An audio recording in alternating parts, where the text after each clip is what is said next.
In the world of rap, the subject of death has come up many times. While we've lost many great rappers due to natural circumstances, some rappers near and dear to our hearts have had their lives cut short by other people. While the law seeks to claim justice for these fallen soldiers, sometimes justice doesn't prevail, and men who don't deserve to walk free. Today we're going to look at what happened to men who killed rappers. If there was ever an artist who had real potential to become one of the industry's all-time greats, it would have to be the late, great Ermias Asghedom, better known as Nipsey Hussle. Living up to his name, Nipsey brought the hustle in the studio, on stage, and all around his West Coast community. After making a name for himself through several mixtapes in the aughts, Nipsey's career would gain even more momentum in the 2010s. He was named one of the annual Freshman Top 10 by XXL magazine. And he got to team up with some of hip-hop's biggest names, such as Dr. Dre and Rick Ross. Hell, Jay-Z even bought 100 copies of his 2013 mixtape, Crenshaw. Nipsey's impact made the events of March 31st, 2019 all the more tragic. On this dog day, Nipsey pulled up to the parking lot of the Marathon clothing store, an establishment that he himself opened with the hopes of turning things around for his local community. While there, he spent a decent amount of time posing for photos with fans and signing autographs, because that's just who Hussle was. While Nipsey was in the parking lot, a man by the name of Eric Holder was driving around with a woman who he had been dating with no strings attached, whose name was initially withheld by police for protection, but she was later revealed as Brianita Nicholson. Nicholson said she noticed Hussle standing in the parking lot, yelled out, "He fine, I want to take a picture with him," and raced over to snap a selfie a few minutes later. Eric Holder encouraged Nicholson to pull into Master Burger restaurant, which was in the same shopping center owned by Nipsey. Nicholson gleefully did this, hoping to get the chance to meet Nipsey Hussle, without telling her that he knew Hussle from growing up in the same neighborhood and having ties to the same street gang. Holder got out of the car and walked to Hussle while Nicholson was looking for parking. "I just thought he was trying to beat me to go see him before I saw him," Nicholson would say in her court testimony. According to Nicholson, when she joined Holder, he was talking to Hussle, his voice raised to make his point, but not seeming aggressive. Eric was asking Nipsey, "Did you tell somebody I snitched?" In fact, several eyewitnesses said everything seemed chill. Little did they know, things would soon take a turn for the worst. Nipsey clearly wasn't rocking with Eric Holder, and allegedly, Hussle had advised Holder to address the rumors of Holder being a snitch. After they had finished talking, Miss Nicholson would snap a photo with Nipsey, one of, if not the final photo he would ever take. Holder and Nicholson departed. Holder would ask her to pull into a nearby parking lot so that he could eat, but after just a few bites of food, he would leave and return to confront Nipsey Hussle, and this time, he wasn't empty-handed. According to eyewitnesses, Holder returned with 2 Glocks, shooting the rapper multiple times and kicking him in the head before fleeing.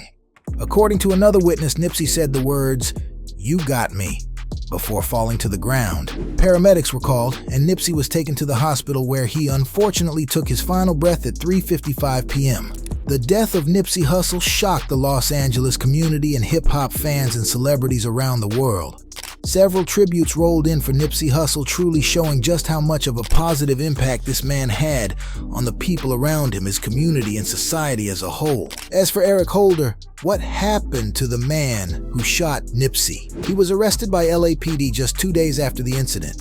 A month later, Holder was indicted by a grand jury, and on July 6, 2022, he was found guilty of first-degree murder, as well as 2 counts of attempted voluntary manslaughter after he inflicted injuries on some bystanders. Superior Court Judge H. Clay Jack gave Holder 25 years to life for the murder, an additional 25 years for a firearm sentencing enhancement, and 10 years for assault with a firearm, totaling to 60 years in prison, where he will most likely spend the rest of his life. The ruling was met with disappointment from Holder's side, who thought the sentencing was excessive, as their whole case revolved around their claims that Holder suffered from mental illness his entire life, and that his execution of the beloved rapper was an act of passion and not premeditated. The judge weighed in by saying, "I am very mindful of what was presented as to Mr. Holder's mental health. I am also mindful of the devastation caused to the victims and their families. I believe this sentence balances the two. Right now, Holder is serving out his 60-year sentence behind bars. While we will never hear Nip Hussle grace a music track again, we can all find a little bit of closure in the fact that justice has been served, and Eric Holder is getting what he deserves. It looks like they're taking real good care of him in prison. In many ways, rappers are the spokespersons for the deepest emotions experienced by their listeners. From the mid to late 2010s, X held a special place in the hearts of young fans for his musings on solitude and depression. Throughout his childhood, Jazzy Dwayne Onfroy got up close and personal with physical and sexual assault, as well as self-harm. The frequency of traumatic experiences in X's young life would shape the art that he would eventually share with the world, initially through songs, snippets, and mixtapes. After serving a prison sentence due to charges including aggravated battery, X embarked on a nationwide tour and released his debut album 17 in the summer of 2017. This album was a massive success, going triple platinum and peaking at #2 on the Billboard 200. X followed this up by scoring a #1 album with his release of Question Mark, which went 5 times platinum. X had some more projects in the pipeline that were about to pop off, but he never got the chance to see them rise to prominence. Imagine looking death straight in the face and having absolutely no idea. This was the unfortunate case for X. On June 18, 2018, X withdrew money from a Bank of America branch. After this cash transaction, a dark Dodge Journey started following him. X soon entered a motorcycle dealership, where his movements were tracked by Dedrick Williams and Robert Allen, 2 of the 4 men who'd been riding inside the Dodge Journey. The truth was, these 4 men had spotted X's car in the parking lot of the dealership. William and Allen decided to enter the dealership so that they could confirm, once and for all, that they had secured their target. Once inside, they saw with their own 2 eyes that it was indeed X. About half an hour later, X got into his black BMW i8. As he started to drive away from the dealership, the dark Dodge Journey blocked the exit from the dealership. Suddenly, Newsom and Boatwright got out of the SUV, held the rapper at gunpoint, and demanded that X turn over some of his possessions. In the brief struggle that took place, X was punched several times by Newsom and Boatwright. Meanwhile, X's step-uncle, who had been traveling with him in the BMW, exited the car and left one of the car doors open. Newsom took advantage of this by breaking into the car and stealing a designer bag that contained $50,000. Newsom took these stolen items to the Dodge Journey, but Boatwright was not done. With his rifle in hand, he fired multiple shots at X, fatally wounding the rapper. Prior to this incident, Boatwright had already been arrested multiple times for murder charges, and he has faced drug-related charges as well. Just days after this incident, the 2 men, along with their accomplice Dedrick Devonshea Williams, were charged with premeditated first-degree murder. Like Boatwright, Williams has a well-documented criminal record, one that includes charges of theft and assault. Meanwhile, another accomplice named Robert Allen testified against those men in exchange for a lesser conviction of second-degree murder. In 2023, the trio of Boatwright, Newsom, and Williams received life sentences, while Allen has since been released from prison and placed under probation. Like many of his songs, the final notes of XXXTentacion's life were a melody of misery. Still, he managed to find a way to speak from the great beyond, as his posthumously released albums in 2018 and 2019 shot to the top of the charts. Remember the 2016 single Selfish? The force behind this triple platinum hit was a Philadelphia native by the name of PNB Rock. As his name suggests, this MC's musical style was a unique blend of genres. Call it what you will, but PNB Rock's distinct style was a winning formula for commercial hits. From 2014 to 2015, PNB Rock released his first 2 mixtapes and signed a record deal with Atlantic Records. By June 2016, he made his presence felt in the charts as his single Selfish reached the number 51 spot on the Billboard Hot 100. His 2017 was even more of a blockbuster, as he took part in 2 singles that were featured in the official soundtrack of The Fate of the Furious. On September 12th, 2022, PNB Rock was dining at a Roscoe's House of Chicken and Waffles in Los Angeles. At one point, his fiancée Stephanie Sibunhewang posted a picture of their food as well as details about their location on Instagram. Sometime after this photo was uploaded, a 17-year-old male mounted a robbery attempt on PNB Rock, who was wearing jewelry worth a few $100,000. According to an account published in Rolling Stone magazine, the teenager, who was wearing a ski mask, shouted, "If you don't give me the jewelry, I'm going to blow her head off." The young man then opened fire, at which point PNB Rock threw his fiancée under the table. PNB Rock took 2 bullets to the back and 1 in the chest. After shooting the rapper, the teenager stole the jewelry and fled the scene. Rock later unfortunately succumbed to his injuries and was pronounced dead. 2 weeks after the untimely death of Rock, multiple suspects were apprehended by the authorities. The investigation appears to have uncovered the role played by each individual. According to prosecutors, Tremont Jones informed Freddie Lee Trone that PNB Rock was at Roscoe's. It should be noted that Trone is a member of a South Los Angeles gang. Trone then instructed his 17-year-old son, who was unnamed for the obvious reason of him being a minor, to go to Roscoe's and rob PNB Rock. Video evidence also showed Trone in the parking lot of Roscoe's about half an hour before the shooting occurred. For his part, Trone claimed that he was in the area because he was doing business for his nearby beauty shop. Trone and Jones were convicted of robbery and conspiracy, while Trone was found guilty of felony murder.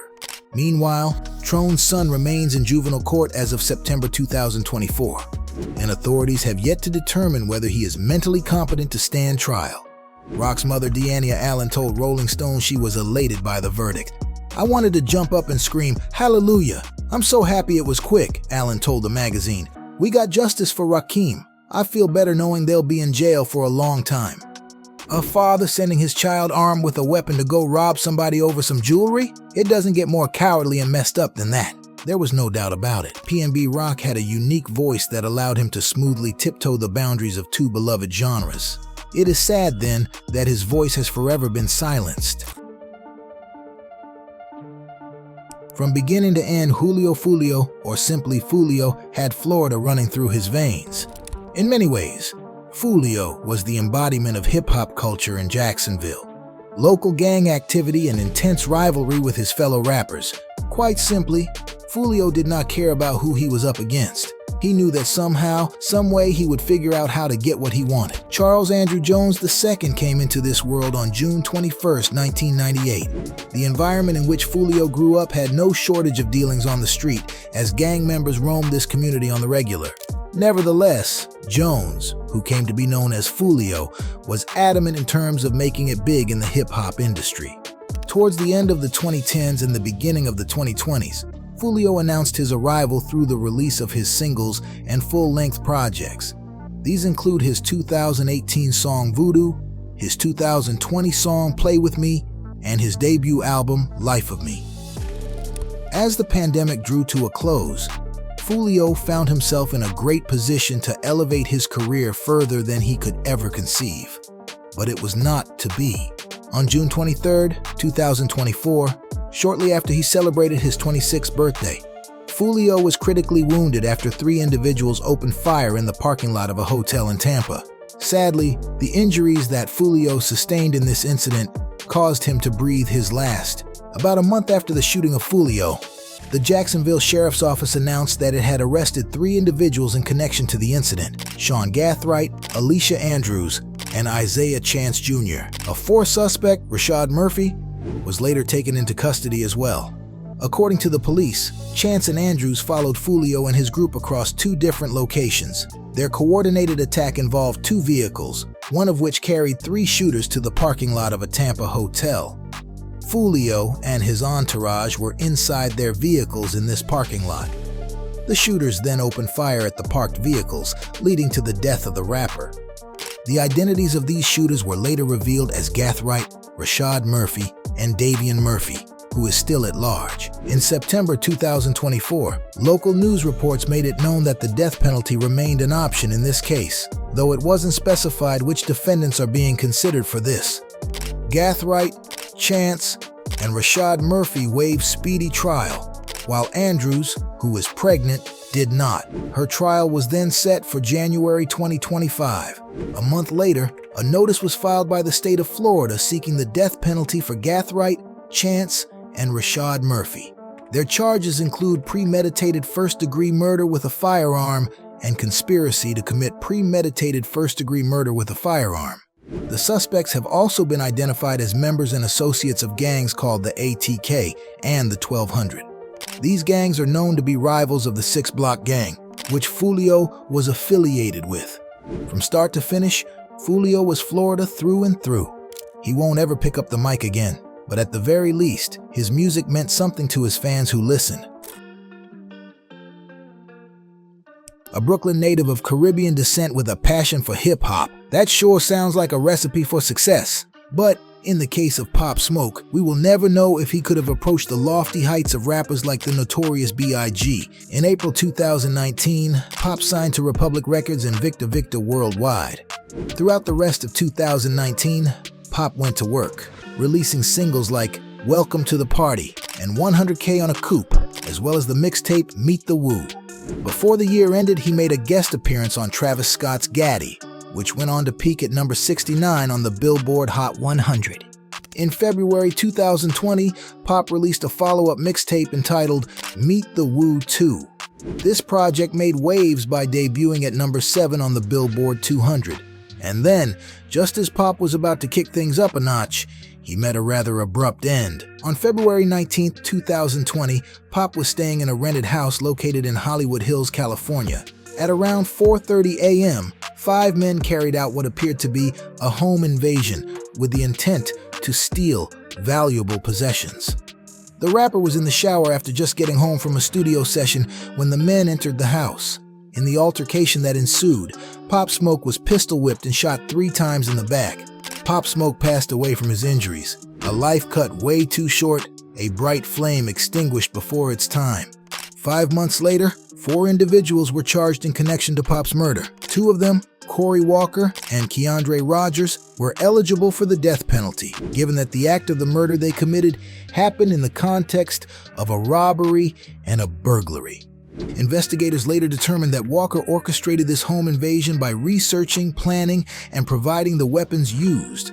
Meanwhile, the other 2 suspects, aged 17 and 15 respectively, faced charges of murder and robbery in juvenile court. It was also observed that hours before the incident, Pop had posted an Instagram story in which he was showing off some shopping bags. As it turned out, his Hollywood address could be clearly seen in that IG post. For context, his Instagram account had over 1 million followers at that time. In early 2023, one of the defendants, who was age 17 at the time of the home invasion, decided to plead guilty to voluntary manslaughter. Shortly afterwards, the other juvenile defendant, who was all of 15 years old, on that fateful night, confessed to firing the fatal shots that claimed the life of Pop Smoke. As a result, this young man will remain at a juvenile detention facility till he's 25. Justice was served for Pop Smoke, or so we thought. In June of 2024, one of the vigilantes responsible for Pop Smoke's death was released from the juvenile detention center. He was revealed as King Vermont Rascal. You would think he would want to lay a low profile after what he had done. Nope, he invited his ops to come take a shot. You would also think a young man like this would show remorse knowing that another man is no longer alive because of him. Also, nope. He went on the No Jumper podcast and let the whole world know he was not sorry for what he did. I'm not sorry about nothing. No, it should never happen, but I ain't sorry. Feel me? Like, if I could go back, I'll go back, but I ain't sorry. Like, die every day. Speechless? We are too. King recently celebrated his 21st birthday. When he died, Pop Smoke was a few months shy of his 21st birthday. Regrettably, the late rapper's vast potential will forever remain untapped. The city of Chicago has produced several notable rappers, including Kanye West, Lupe Fiasco, and Chance the Rapper. And then there's Davon Bennett, better known by his stage name, King Von. Coming up in the south side of the Windy City, Von saw his fair share of rough conditions in the 90s. His father was in and out of jail, tragically getting gunned down by an unknown assailant when Von was just 11. Von himself was subjected to juvenile detention for committing armed robbery. when he was 16. Throughout the rest of his teenage years as well as his young adulthood, Von had multiple prison stints after facing charges such as first-degree murder and attempted murder. From 2014 to 2017, Von was imprisoned in Cook County Jail. Upon his release, Von immediately set out to make up for lost time. From 2018 to 2019, he released 5 singles, including The Crazy Stories, that amassed a total of 4 platinum certifications. During this time frame, Von also dropped the mixtape Grandson Volume 1, which peaked at number 53 on the Billboard 200. In 2020, it was more of the same, as Von released even more singles, another mixtape, and his debut album, Welcome to O Block, which went on to become a top 5 album in the US. And then, just like that, the life and career of King Von came to a screeching halt. On November 6th, 2020, exactly 1 week after he dropped Welcome to O Block, Von was involved in a violent altercation outside a hookah lounge in Atlanta. As gunshots were exchanged in this incident, Von was struck multiple times. After hours in critical condition, he died that same day. A day after Von was killed, police arrested a 22-year-old man named Timothy Leaks, also known by the rap name Lil Tim. According to a report by the Savannah Morning News, Leaks graduated high school in 2016. During his time in Jenkins High School, he played varsity football. A few months before the shooting incident that claimed King Von's life, Leaks had already been arrested and charged with theft by receiving stolen property, obstruction, and an attempt to violate the Georgia Controlled Substance Act. Sometime after Leaks was arrested, police decided to close Von's case. In March 2021, Leaks was released from Fulton County Jail after a $100,000 bail was posted. Then, in August 2023, Tim's attorney Noah Pines revealed in a statement that the charges against his client had been dismissed. For what it's worth, just hours after Tim's charges were dropped, the rapper released a music video for the song Left a Stain, which contains the lyrics, "Just got a collect call from New Pluto yesterday. He said he on the way, we steady catching plays. I told him about my good news. I'm about to beat this case. I really came from the bottom, feeling like I'm Drake." Officially, authorities have closed this case, but tragically, the real circumstances that directly led to Von's death remain a mystery. In the history of Southern hip-hop, Migos has made their mark as one of the hottest acts to emerge from Atlanta. Sadly, because of the events of November 1st, 2022, this group can never be whole again. Kursnick Kari Ball, better known as Takeoff, was the youngest member of the group, which also included his uncle Quavo and their buddy Offset. In 2015, after the success of their single Versace, Migos released their debut album Young Rich Nation, which peaked at number 17 on the Billboard 200. Even with Offset landing himself a prison sentence, the group remained active by releasing more mixtapes and popularizing the move known as dabbing. By 2021, Migos had released 2 more studio albums and a host of singles including the top 10 hits Stir Fry and Motorsport featuring Nicki Minaj and Cardi B. As successful as the group was, dissension apparently reared its ugly head. First came reports that Offset had left the group in the summer of 2022, at around the same time that Quavo and Takeoff announced that their 2-man tandem would be known as Unk and Few moving forward. On October 7th, 2022, the duo released their collaborative album, Only Built for Infinity Links, which debuted at number 7 on the Billboard 200. Just as Takeoff was savoring this new chapter in his career, tragedy struck. In the wee hours of November 1st, 2022, Quavo and Takeoff were hanging around in a Houston bowling alley. During a game of dice, Quavo was said to have engaged in an argument with a man identified as Michael Prince. In video footage obtained by TMZ, one individual, possibly Quavo, is heard saying, "I don't get down like that to someone else." Then, when Quavo turns his back, shots ring out. Amidst the gunfire, Takeoff is fatally struck. Even as the hip-hop world mourned the loss of a young, talented artist, authorities went to work to bring justice to the slain rapper. On November 22nd, police arrested Cameron Joshua, whose gun charges include felony to possess a firearm and unlawfully carrying a weapon. Joshua was arrested after surveillance video showed that he was in the vicinity when Takeoff was murdered. In addition to this, an anonymous witness told police that Joshua had a firearm that night. Before this incident involving Takeoff, Joshua had already been charged with burglary of a motor vehicle and tampering with a government record. Then, on December 2nd, authorities apprehended Patrick Xavier Clark at the 14700 block of Sterling Green Boulevard in Houston.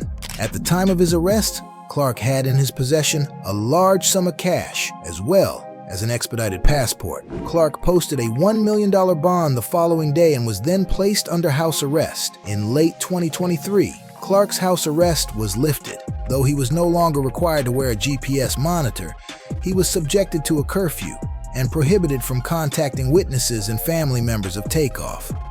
In May 2023, a grand jury indicted Clark on a murder charge. This decision came after detectives studied fingerprints left on a wine bottle that Clark had left on the scene. Also, video footage showed Clark firing a gun at a group of people on the night of the incident. For what it's worth, the owner of the bowling alley where Takeoff was killed claimed that the rapper played a role in his own demise, responding to a lawsuit filed against them by Takeoff's mother. The owner of the establishment known as 810 Billiards and Bowling said, "Defendant is not liable to plaintiffs because plaintiff's own acts or omissions proximately caused or contributed to plaintiff's injuries." Though the Takeoff murder trial has been hampered by some forensic issues, longtime fans of the rapper from Atlanta remain hopeful that a just verdict will be handed down. The terms GOAT and King are thrown around a lot, but for Tupac Amaru Shakur, they weren't empty boasts or exaggerated claims. In the hearts of many peers and fans alike, Tupac is the icon of hip-hop, the undeniable face of a genre and culture that has become beloved all around the globe. This acclaim is all the more impressive when you consider that he had but a short time to live in this world. His debut album, Tupacalypse, now drew scathing remarks from Vice President Dan Quayle, who said, "There is absolutely no reason for a record like this to be published. It has no place in our society." However, no high-ranking official could stop Tupac from selling millions upon millions of records. His second album, 1993's Strictly 4, My went platinum thanks to hits like Keep Your Head Up, I Get Around, and Holler If You Hear Me. Meanwhile, his third album, Me Against the World, was released when he was serving a jail sentence in 1995. Nevertheless, the album, which spawned hits like Dear Mama and Temptations, went double platinum. By 1996, Pac was waving the banner of Death Row Records, a record label whose CEO Suge Knight helped the rapper get out of prison. All Eyes on Me, Pac's debut album with Death Row, shot up the charts like its predecessors. By all accounts, Tupac was ready to make up for lost time behind bars. Unfortunately, time was running out for the West Coast icon. On September 7th, 1996, Tupac and his crew attended the Mike Tyson-Bruce Seldon fight at the MGM Grand in Las Vegas. After the fight, Tupac himself got into a brawl with Orlando Baby Lane Anderson, a member of the Southside Compton Crips, in the lobby of the venue. Allegedly, this attack was in retaliation for Anderson's attempt to rob Tupac's group months ago. Later that night, Tupac and Knight got into a black BMW sedan and headed off to a Las Vegas nightclub.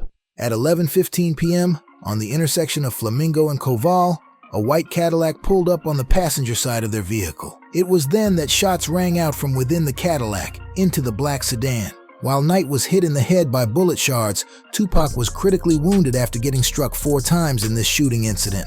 Tupac was rushed to the University Medical Center of Southwest Nevada, and after several days on life support, he breathed his last on September 13th. To this day, the murder of Tupac Shakur remains shrouded in mystery. For years, people have wanted answers on what happened that night and who took Tupac Shakur's life. Several questions burned in the hearts and minds of the hip-hop faithful.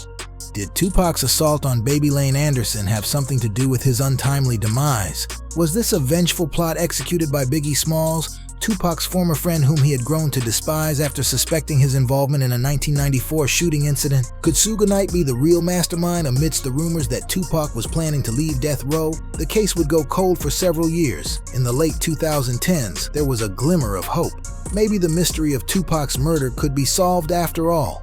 In February 2019, Dwayne Keefe D. Davis released a memoir called Compton Street Legend. In this memoir, he admitted that he played a role in the shooting of Tupac. Specifically, Keefe D. wrote that he was riding in the front passenger seat of the Cadillac.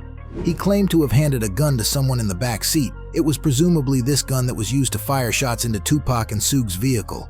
Keefe D., by the way, is the uncle of Orlando Baby Lane Anderson, the same man beaten up by Tupac's crew before the rapper was gunned down. While Keefe D. did not go so far as to say that his nephew fired the shots that killed Tupac, he did say that Baby Lane was one of two people in the back seat. 5 months after this book was released, hip-hop personality DJ Vlad uploaded his interview with Keefe D. on his YouTube channel, Vlad TV. In this interview, Keefe D. once again claimed that he had something to do with the crime. The revelations made by Keefe D. in his memoir and the Vlad TV interview led to an inevitable outcome. On July 17, 2023, Las Vegas police searched Keefe D.'s Nevada residence and seized a number of items. These items included a hard drive and multiple computers, several photographs, and a Vibe magazine that featured Tupac. Then, in September 2023, while taking a walk in Henderson, Nevada, Keefe D. himself was arrested by Las Vegas police. Davis is currently being held at Clark County Detention Center and is set to go on trial on November 4th, 2024. Authorities are convinced that they caught a key figure in the murder of Tupac Shakur. Here's what Lieutenant Jason Johansson had to say about this breakthrough arrest. Dwayne Davis was the shot caller for this group of individuals that committed this crime, and he orchestrated the plan that was carried out. Time will tell if Keefe D. will be convicted of murder as an accomplice in Tupac's shooting. One thing is for sure though, as far as Tupac's global fan base is concerned, the truth can't come soon enough. As we wrap up, it's important to remember that the tragedies we've discussed today are a stark reminder of the real consequences of violence, envy, and unresolved conflicts in the world of music and beyond. The stories of those who lost their lives, icons, whose influence stretched far beyond just rap, serve as a reminder of how fragile life can be. It's easy to get caught up in the fame, the money, and the drama. But at the end of the day, these artists were human, with families, friends, and dreams. May they rest in peace. Thanks for watching. We'll see y'all next time. Cardi B admitted she cheated on Offset while pregnant, and Kevin Gates revealed he slept with his cousin and wasn't gonna stop. Click here to see rappers' most shocking confessions.